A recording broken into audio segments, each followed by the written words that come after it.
Hello, I'm Oliver Conway and this is the Global News Podcast from the BBC World Service. At the time of recording, the ceasefire between Israel and Iran is holding. We're going to answer your questions about the 12-day conflict, what comes next, and what it all means for Iran and the wider region. I'm joined by Behrang Tajuddin of the BBC Persian Service and our security correspondent Frank Gardner. Israel attacked Iran on Friday the 13th of June, 2 days before a sixth round of talks were due to be held on curbing the Iranian nuclear program. Iran responded by firing missiles at Israel. The US initially said it was not involved, but later joined the conflict, deploying what it described as bunker-buster bombs on Iran's nuclear facilities. A ceasefire was announced by President Trump. Iran said more than 600 people had died in the conflict. At least 28 died in Israel. Well, let's start with our first question, which comes from South Sudan. Darmalik, what I want to know about the conflict between Iran and Israel is why did the USA get involved in the war? Why is it really concerned?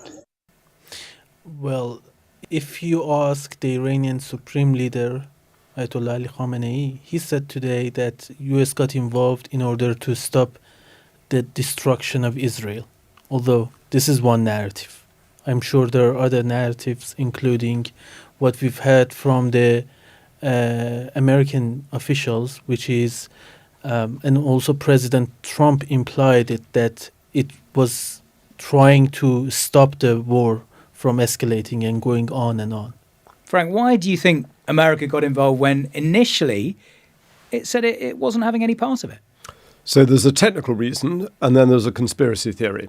The technical reason is that Iran's hardest to reach enrichment facilities were buried roughly nearly 100 meters below the surface of the ground in the mountain at Fordow in Qom province.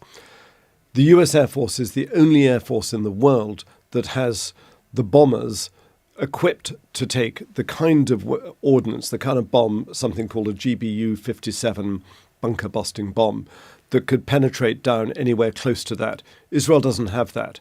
So in order to try and shatter that capability, which was out of sight, out of mind, but was highly suspicious, they needed the US to join in. And the conspiracy theory is that, voiced by some, is that Donald Trump was getting a bit, he was suffering from FOMO because Benjamin Netanyahu was going on Fox News and talking about the success of their mission. And there are some people who think that Trump just wanted to be a part of what he saw was a successful military campaign waged by Israel. There may be other reasons too. We've had quite a lot of questions about Iran's nuclear capabilities, and speaking after the ceasefire, President Trump said Iran's nuclear program had been totally obliterated and set back by decades.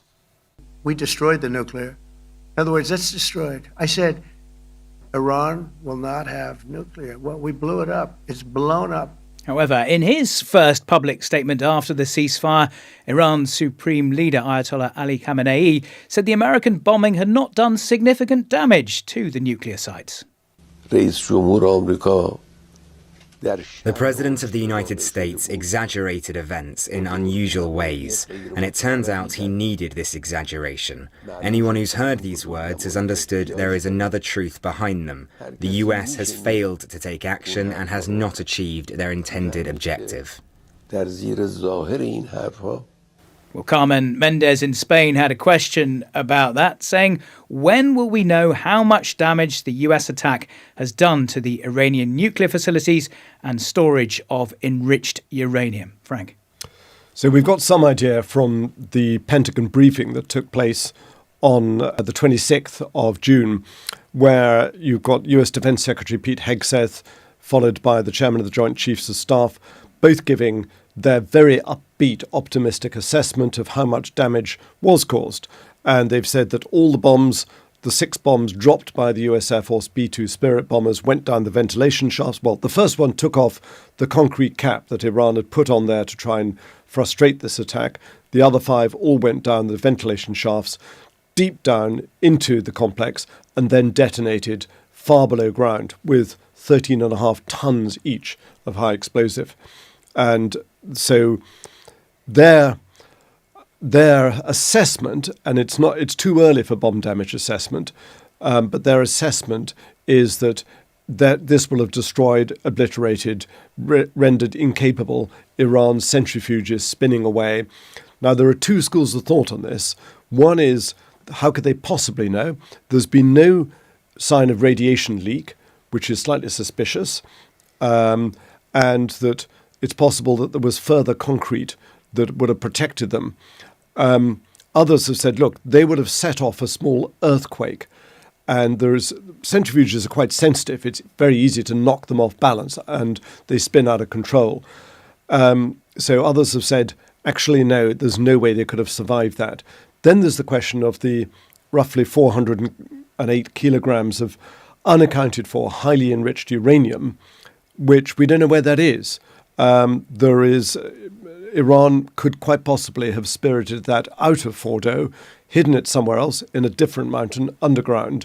The IAEA, that's the UN's nuclear watchdog, is very concerned about where that is. So how successful is it? I think the truth is somewhere probably between what Iran is saying and what the US is saying. The US is saying totally successful, obliterated, Fordo is gone, Trump said. The Supreme Leader, Ayatollah Ali Khamenei, is saying they failed. And the truth is somewhere in between the two. Behrang, obviously some damage has been done. Even the US Secretary of State, Marco Rubio, says anything can be rebuilt. Will the Iranians rebuild their nuclear program? Will they still try to push for a weapon if that is what they've been doing? There are two parts to your question. The first part, we don't know the answer yet, because that decision will be made in the coming days, weeks, months maybe, because there are different factions within the Islamic Republic. Some hardliners would push for Iran to stop working with the IAEA. Even the parliament passed a law kind of permitting the government to stop working or stop cooperating with the IAEA. Some may want Iran to actually leave the Non-Proliferation Treaty, the NPT. And there are others who are, you could say, are more practical and want Iran to now focus on rebuilding the country and its depleted infrastructure. I give you one of the major things that really needs investment right now, and that is the power network. Because during Iran-Iraq war in the 1980s, we had regular blackouts in Iran. That basically stopped. But in the past year, most people in urban or rural areas have had regular blackouts even during the autumn, which isn't like at the time of year that we usually have blackouts. So there is a lot of infrastructure that needs investment. And if that limited pot of money that the government has is spent on nuclear facilities or air defense or building more ballistic missiles, then people have to still face these blackouts. And it's not just residential areas. Many factories are shut down because their power is cut. But might there not be a dash to get a nuclear weapon given the country has been humiliated by Israel's supremacy in the air? That's a very good question. But, having the enrichment facilities and enriching uranium is only one part of this. Frank probably knows this better than I do. But getting from, hexafluoride uranium, which is a gas, to where you have a nuclear bomb needs quite a few other stages and quite a few other capabilities that we are not sure whether Iran has all of them or not. There is a long-term risk for both countries, Iran and Israel. The risk for Israel is, as Behrang says, that the hardline faction, if they win out, they could well convince the Supreme Leader and the Supreme National Security Council in Tehran that the best defense for their country, for the Islamic Republic, and the best means of survival for the regime is to race for a nuclear bomb. And they'd have to try and do it in secret somehow, because they look at North Korea, which has done that, and no one's attacking North Korea. The risk for Iran, though, is that if Israel suspects this, they could do this again. They could just simply launch this attack again. And they've shown that they can do it. They've shown that they can penetrate Iran's air defenses with ease. And there's no longer the first line of defense that Iran had in the form of Hezbollah and all its rockets. Hezbollah is very much a reduced force now. So there's a risk, I think, for both countries. Well, Joe from Kenya and Carolina from Iceland both asked questions about Israel's nuclear capabilities. What do we know about them, and do other nations want more transparency from the Israelis? Yes, so Israel is not a signatory to the Non-Proliferation Treaty, the NPT. Iran is, ironically. And a lot of people have said, this is utter hypocrisy. Why is everybody picking on Iran when there's only one country in the Middle East that is known to have nuclear weapons? Israel. Now, Israel has never publicly admitted that it's got nuclear weapons, but everybody knows that it does. And defenders of Israel would say, yeah, okay, so the country's probably got somewhere between 700 and 200 nuclear warheads, but it's never threatened to, or it's never used them. It's been attacked many times in 67, 73, and so on, but it's never used them, whereas Iran has vowed to destroy the state of Israel, and therefore it's not a fair comparison. But I think a lot of people would like to see some transparency, some clarity on this. It's extraordinary that Israel has managed to keep its undoubted nuclear weapons capability somehow hidden from prying eyes all this time. That suits Israel. But there is a fear here that if it's suspected in the region that Iran is getting close to building a nuclear weapon, the Saudis will want one, and the Emiratis, and the Turks, and the Egyptians, and suddenly you've got a nuclear arms race in the Middle East.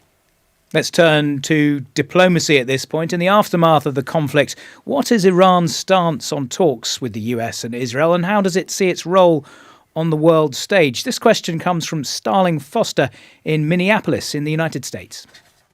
It's my understanding that Iran does not recognize the state of Israel.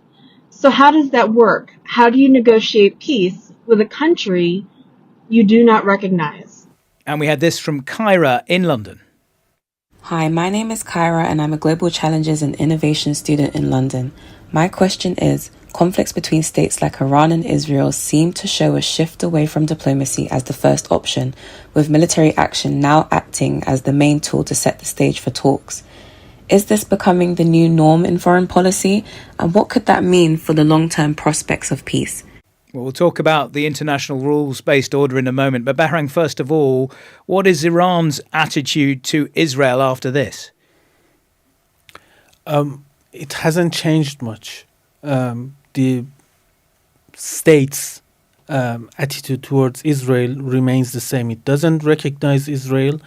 It sees itself in some sort of a religious crusade against Israel. It calls Israel either the Zionist regime or the country as occupied lands, the whole of Israel, not just the West Bank and Gaza.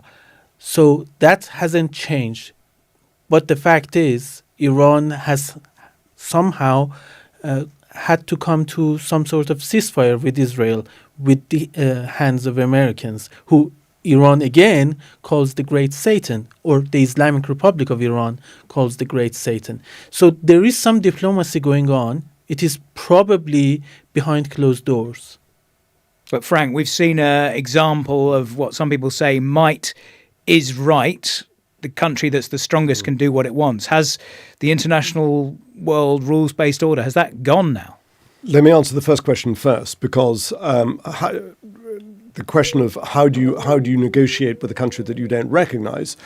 And the answer is you go through an intermediary. So Muscat in the Sultanate of Oman, the capital, has been the venue for 5 rounds of talks between the US, the team headed by Steve Witkoff, Donald Trump's golfing partner and former New York real estate developer, and the Iranians.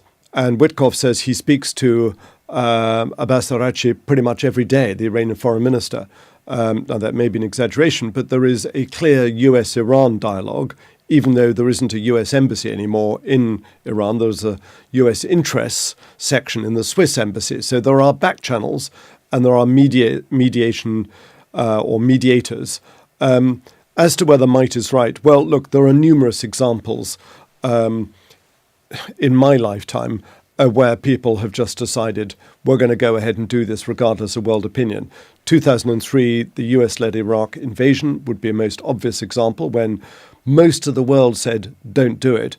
Pretty much all the Middle East said, don't do it. I remember Ammar Moussa, the Egyptian foreign minister at the time, said, look, we'd love to see a nicer regime, a better regime in Iraq, but not on the back of the barrel of an American tank. And of course, Iraq turned out to be a disaster after that invasion.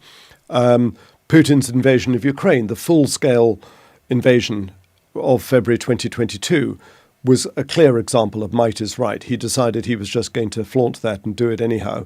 But there are numerous examples in recent history of Western hypocrisy and double standards. We've had a question from John Yao in Hong Kong.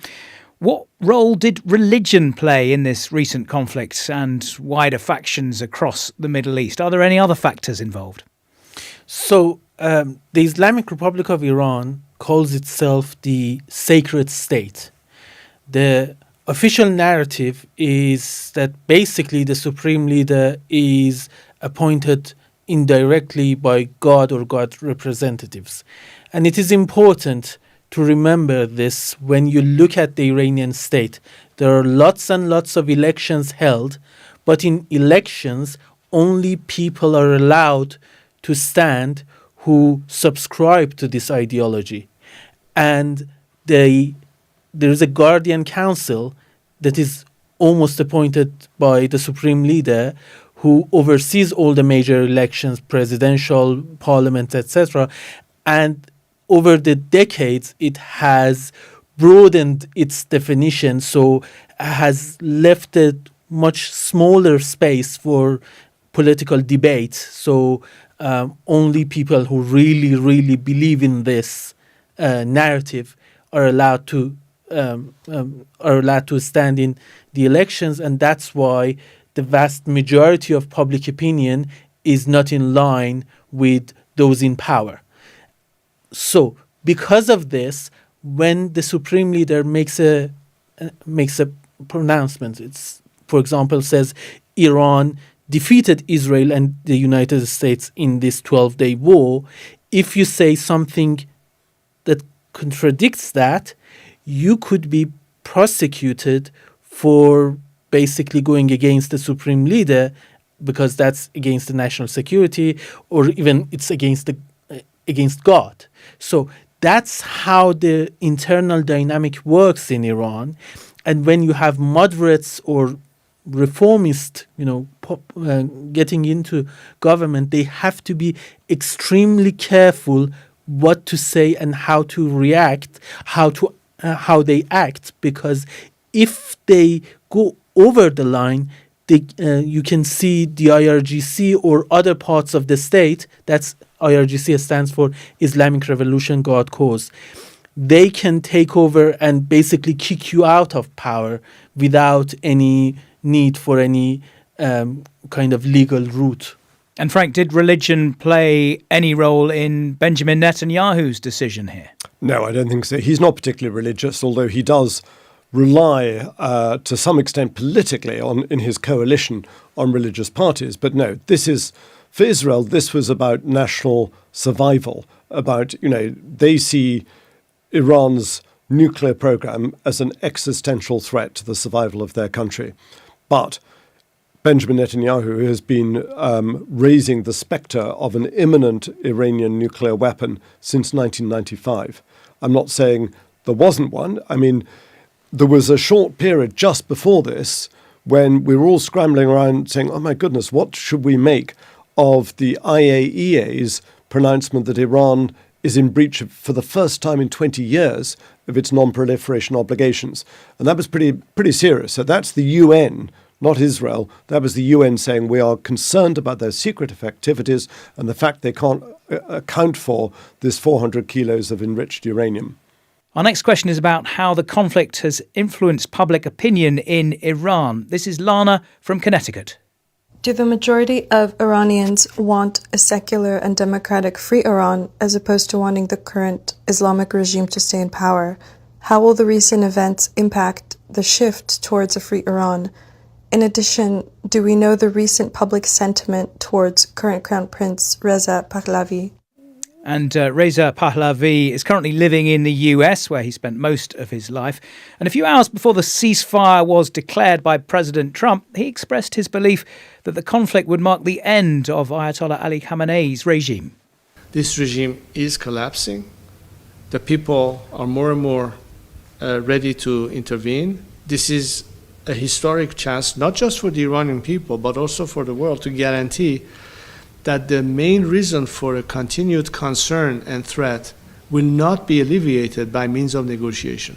It will only finally come to terms by this regime no longer be there. Not because your foreign policy calls for it, because it's the ask of the overwhelming majority of the Iranian people. So what is the mood in Iran?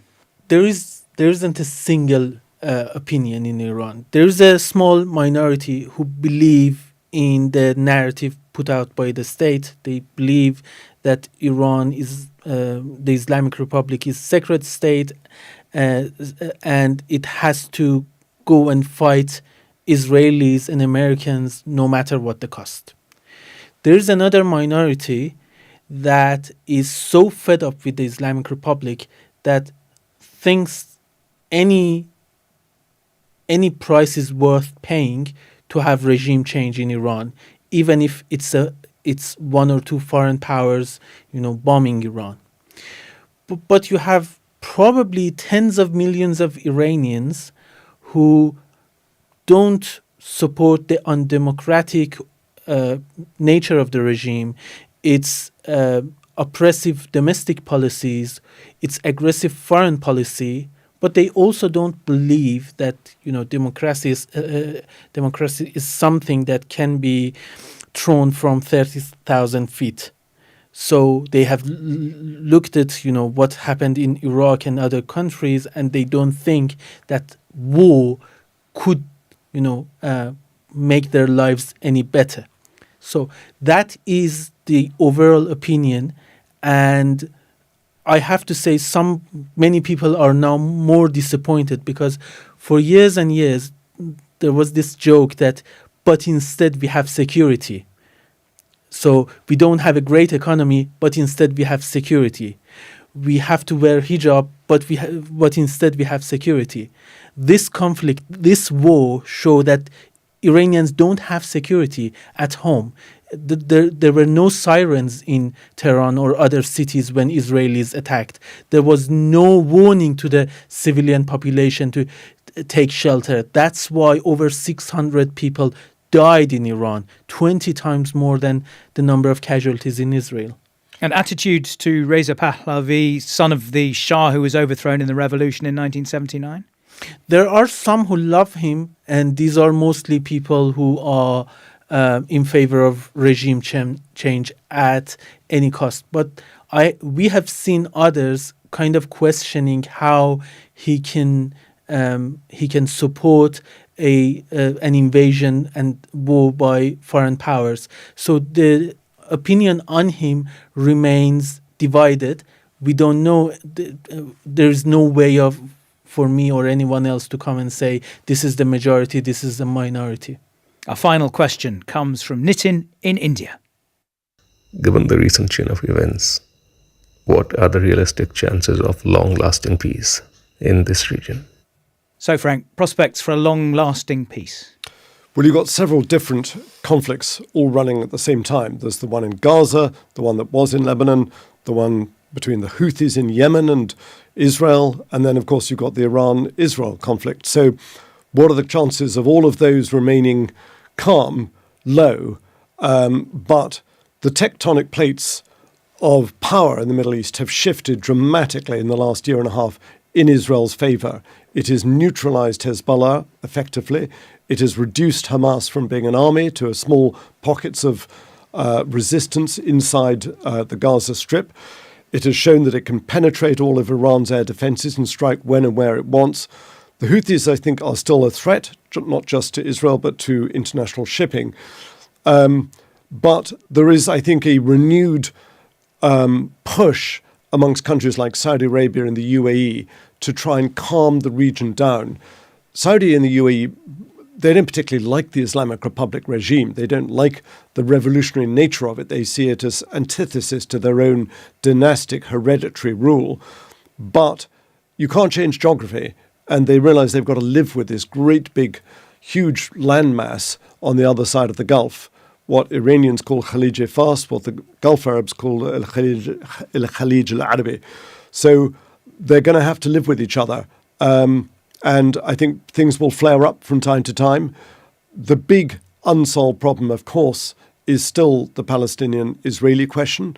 And hopes, I think, are very slim there because of what's going on, not just in Gaza, but in the West Bank, where settlers are encroaching again and again on a daily basis, with the Israeli military and police turning a blind eye to what they're doing to try and dispossess Palestinian families who've lived there for generations of their heritage.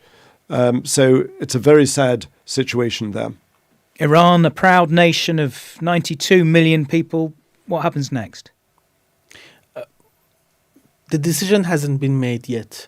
If you listen carefully to Ayatollah Khamenei's speech or message, it leaves the door open for becoming much more aggressive or going down the diplomatic route.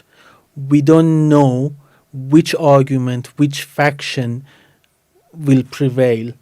What we do know is that the narrative will be that Iran triumphed somehow in the war that just finished or just stopped, even though that I think most Iranians would look at what has happened and think that's not true. That's not what happened. So the framing is there. That framing may even leave some space for Iran to finally start normalizing its relations with the United States and with the world as a whole. But it doesn't mean that that's the story that will be told to the population, or especially to the hardcore believers in the Islamic Republic. Behrang, Frank, thank you both. Thanks for watching this video. For more in-depth analysis on the big stories, search for Global News Podcast wherever you get your podcasts.